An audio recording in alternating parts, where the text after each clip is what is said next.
Meil on olulisi uudiseid juhtumis, kus isa on süüdistatud oma poja tüdruksõbra tulistamises ja surmas. Meil on nüüd Whitney Robesoni perekonna poolt esitatud õigusvastase surmahagi, mis heidab valgust sellele, mis väidetavalt juhtus ööl, mil ta suri, ning perekond esitab šokeerivaid süüdistusi. Milline kogemus tal tulirelvadega oli? Me rääkisime just Jeffrey Towersi advokaadiga. Tema on mees, keda selles asjas süüdistatakse. Alguses peeti Whitney surmaõnnetuseks. Myra Towersi advokaat ütles pärast seda, kui me temalt küsisime, mis muutus. See on On the Case, mida esitleb Law and Crime. Mina olen Law and Crime.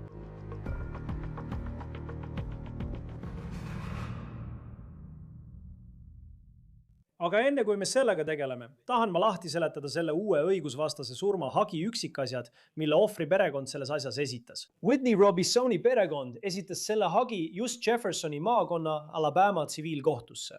See on maakond, kus ta märtsis oma elu kaotas. Nüüd, siiani teadsime, et 7. märtsil kutsuti politsei ühte koju Trussvillis, Alabamas, mis asub umbes poole tunni kaugusel kirdes Birminghamist. Politsei andmetel lasti laupäeva õhtul umbes kell 21:20 tulirelvast lask. Whitney sai kuulihaava ja viidi Birminghami haiglasse, kus ta tunnistati surnuks veidi rohkem kui tund hiljem. Whitney oli lõpetanud Auburni ülikooli vaid aasta varem. Ja siin on mõned pildid tema sisekujunduse lehelt. Ta oli just hakanud töötama disaini valdkonnas oma surma ajal. Ta oli pärit Virginiast. Tema perekond ütleb, et juba algusest peale oli see, mida ta tahtis oma eluga teha. Tegelikult läks ta selle pärast Auburni ülikooli. See tõigi ta Alabamasse, sest sellel ülikoolil on väga tugev sisekujunduse programm. Whitney järelehüüdes on kirjas. Kuigi me ei oleks osanud seda kunagi ette kujutada. Whitney elu viimane peatükk leidis aset Birminghamis, Alabamas, vaid mõned nädalad enne tema traagilist ja ootamatut lahkumist. Whitney oli justkui oma õigele rajale jõudmas, täpselt nii, nagu me alati teadsime, et ta teeb, oma uues ametis Restoration Hardware'i kaubandusnõustajana. See imeline iseseisev naine oli oma eduka sisekujunduskarjääri lävel, töö, mida ta oli alati soovinud juba väikesest peale, kui ta vaatas HGTV-d. Selles lühikeses ajas, mis Whitney oli selles ametis olnud, võrusid tema uued kolleegid ja juhendaja kohe tema lahkus. Andekus, tähelepanelikkus ja ausus. Whitneyt tundma õppida. Ükskõik kus, kuidas, miks või kui kaua. Tähendab olla tema säravast hingest puudutatud ja muudetud. Nüüd käis Whitney kohtamas mehe pojaga, kes on nüüd tema surmaga seoses tapmises süüdistatav. 54-aastane Jeffrey Scott Towers. Nüüd jõuame kohe selleni, mida tema advokaat meile räägib. Aga see on pilt Jeffreyst, mille tema õigusmeeskond meile andis. Nüüd väidab Whitney perekonna poolt esitatud hagi, et ta viibis Towersi kodus koos oma poissõbra ja tema isaga, Jeffrey Scott Towersiga. Nüüd, selle hagi kohaselt näitas Jeffrey Towers väidetavalt Whitneyle ja oma pojale majas antiiksete tulirelvade kollektsiooni. Towersil oli väidetavalt käes 22 kaliibriga revolver. Tsitaat. Kas Towersile oli teada või mitte, oli käsitsetav tulirelv laetud. Ja kui ta näitas relva Whitneyle ja oma pojale, läks kogemata lahti üks lask. Nüüd väidab hagi, et kuul tabas Whitneyt rindkere ülemisse vasakusse ossa. Tema surma põhjuseks oli kuulihaav rindkeres. Väidetavalt tabas kuul teda vasakusse kopsu, südamesse ja aorti, nagu selles hagis kirjas on. Hagi kohaselt ei olnud tema organismis surmahetkel ei narkootikume ega alkoholi. Hagi jätkab, et Towersil lasus hoolsuskohustus Whitney Robesoni ees käituda mõistlikult ja ohutult tulirelva käsitsemisel, kasutamisel ja kontrollimisel. Ja hagi väidab, et ta väidetavalt ei täitnud seda kohustust. Hagi kohaselt lasus Towersil ka kohustus kõiki tema kinnistul olevaid tulirelvi ohutult kontrollida ja hooldada. Hagi süüdistas Towersit selles, et ta ei kontrollinud relva, veendumaks, et see pole laetud. Nüüd süüdistab hagi Towersit teadmiste puudumises tulirelva ohutusest ning väidab, et ta käitus väidetavalt hoolimatult.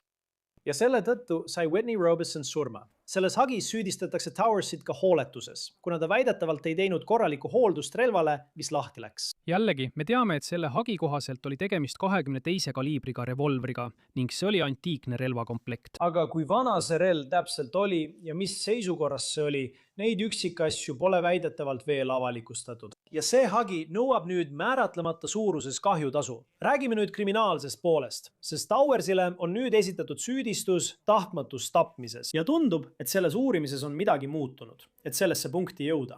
Sest kui minna tagasi 7. märtsi juurde, siis see kohutav tragöödia juhtus. ja tol õhtul peeti juhtumit AL.com andmetel üksikjuhtumiks, mis ei kujutanud avalikkusele ohtu. Politsei ütles ka, et neil oli keegi kinni peetud. Nüüd otsustas Jeffersoni maakonna Alabama kohtuarst, et Whitney surm oli õnnetusjuhtum. Süüdistusi ei esitatud. Ja tol hetkel tunduski, et tegemist ei ole kriminaalasjaga, vaid lihtsalt väga traagilise õnnetusega, elukaotusega, millest ükski pere ega lähedane ei suuda kunagi täielikult taastuda. Aga siis, umbes 2 kuud hiljem, pärast seda, kui Whitney tulistati ja tapeti selles majas. Trustville'i politseiosakond ütles, tsiteerin, pärast põhjalikku uurimist, mille viis läbi osakonna kriminaaluurimisosakond. Detective'id said 2026 aasta 11. mail Jeffersoni maakonna ringkonna prokuratuuri kaudu vahistamismääruse Trustville'i Jeffrey Scott Towersi suhtes. Politsei on esitanud Jeffrey Scott Towersile süüdistuse tahtmatus tapmises. Politsei sõnul võeti Towers 11. mail vahejuhtumiteta vahi alla ning tal õnnestus tasuda $30,000 suurune kautsjon. Ja praegu on ta vabaduses, kuni see juhtum jätkab menetlemist kriminaalõigussüsteemis. Tema advokaat kommenteeris ka osa selle kautsjoni kriitikast, sest paljud inimesed, ja ma olen seda näinud kommentaarides, on sellele tähelepanu juhtinud. Ja öelnud, et inimese puhul, keda süüdistatakse kellegi teise surmas, isegi kui see on tapmine, tekib küsimus, miks kautsjoon ei olnud suurem ja miks ta vabastati.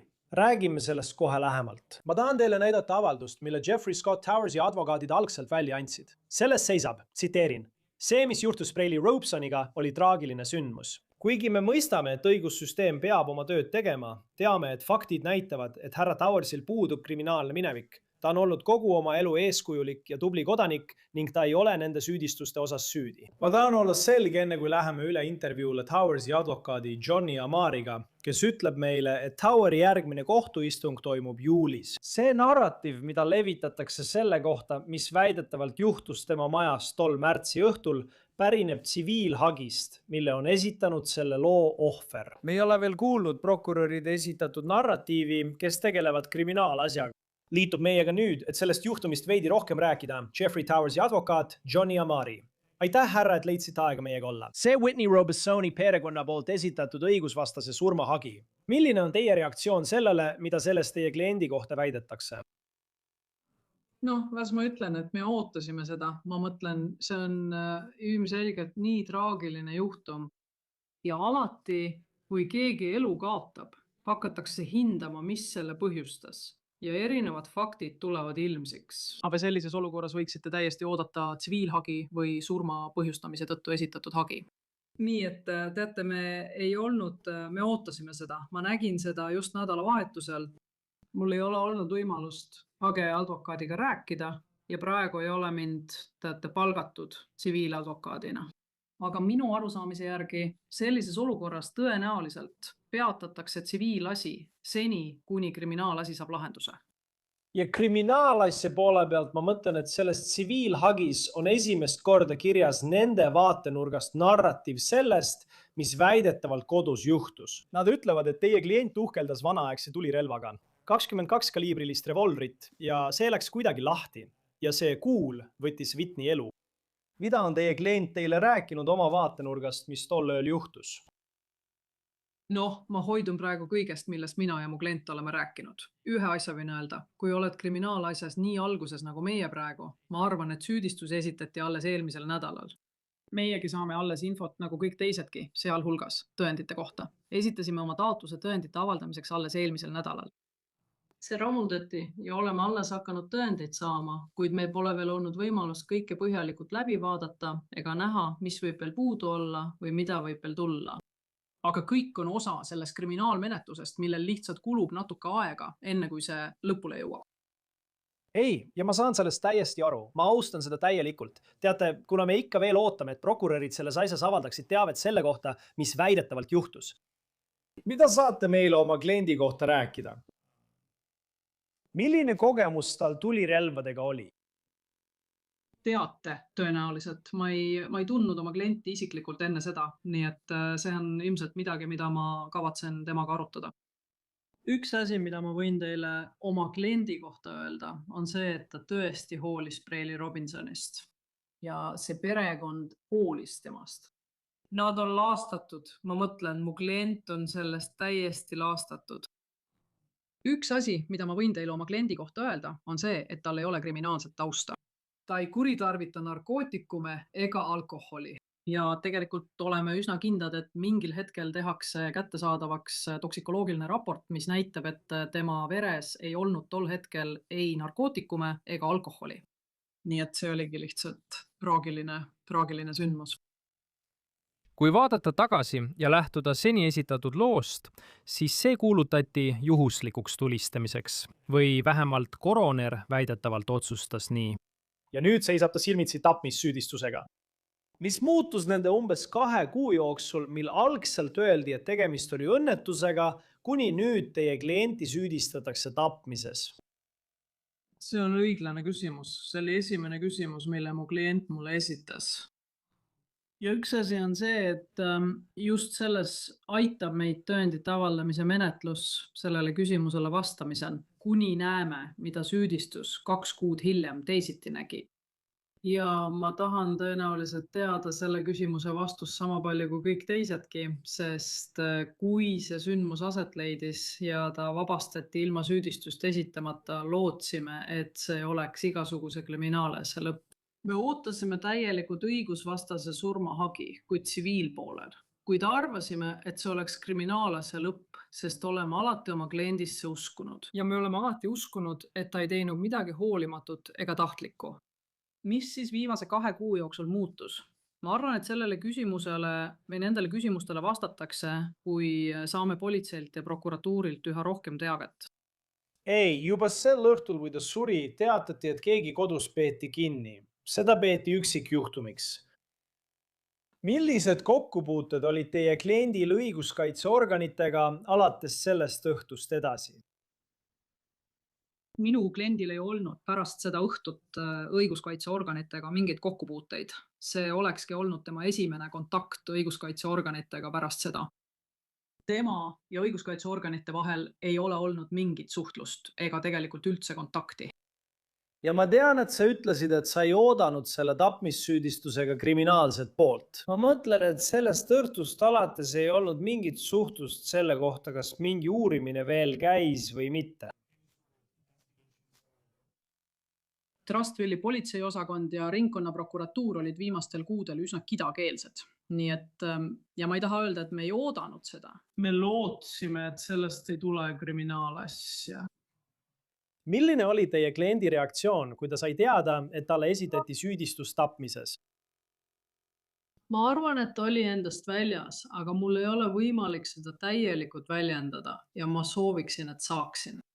See mees on rohkem endast väljas selle üle, mis juhtus Whitneyga, kui millegi muu pärast, mis teda ennast puudutab. Ta on laastatud, ta on tema surmas täiesti löödud. Kõik, mis ma temaga seoses olen läbi elanud, pole kunagi olnud mina. See on olnud pigem küsimus, miks, tead, miks pidi see Whitneyga juhtuma? Ja ma ei tea, kuidas seda päriselt edasi anda, aga see on üks põhjuseid, miks ma sinuga räägin. Ma püüan anda edasi sõnumit, et ta oli tõesti hea mees või on hea mees. Ta armastas oma perekonda ja hoolis Whitneyst. Ja seda poleks keegi osanud ette näha. See on lihtsalt kohutav sündmus, mis aset leidis. Milline oli tema suhe varem tema perega? Tead, ma ei tea. Ma arvan, et neil oli natuke aega temaga koos olla. Minu klient ja tema naine, nad olid temast väga kiindunud. Ja nii, tead, ma arvan, et see oli miski, mille üle nad olid õnnelikud. Et nende poeg oli leidnud kellegi, keda nad pidasid toredaks ja nad olid uhked, et ta oli kellegagi koos.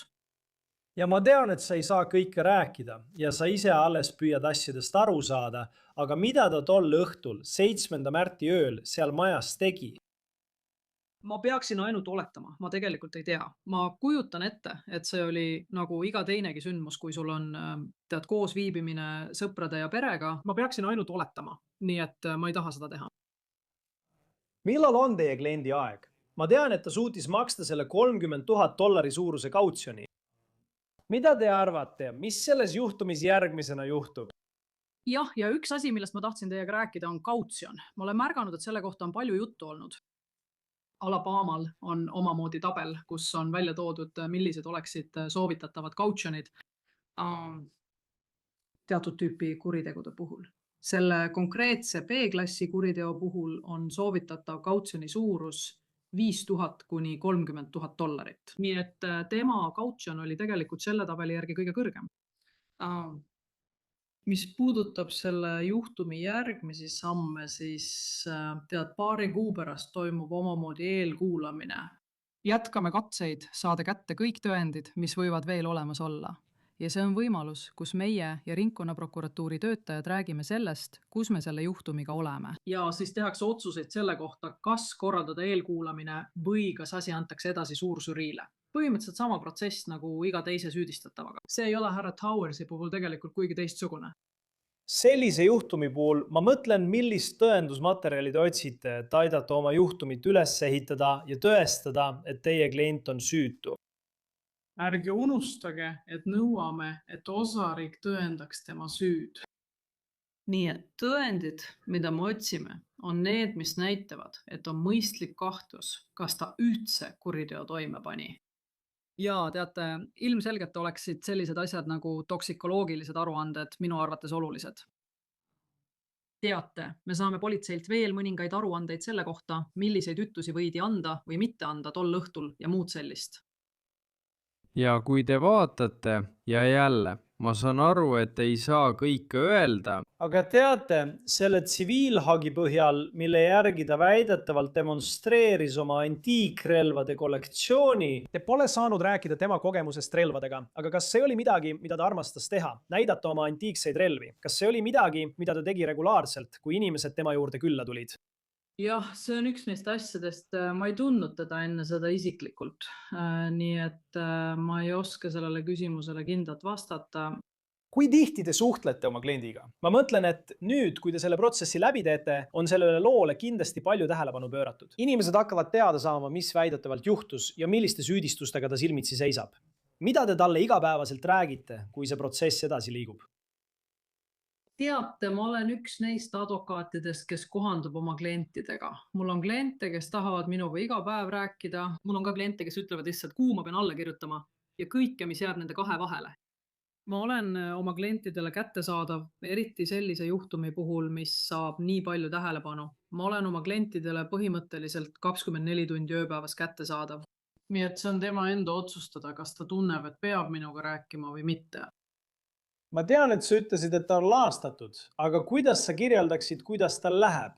Ta peab kindlasti selle šokiga toime tulema. Võib-olla üllatus selle üle, et ta seisab silmitsi selle tapmissüüdistusega. Kuidas ta kogu selle juhtumiga kaasneva tähelepanuga toime tuleb? Ta on justkui sellest seda vana kooli tüüpi inimene, kes lihtsalt teeb kõvasti tööd.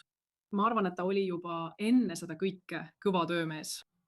Ma arvan, et ta on ilmselt lihtsalt veelgi sügavamalt tööle sukeldunud, et proovida, tead küll, leida mingit normaalsust ja mõtted sellest eemal hoida. Aga ma ei suuda ette kujutada, et mööduks liiga palju aega, ilma et ta sellele iga päev mõtleks.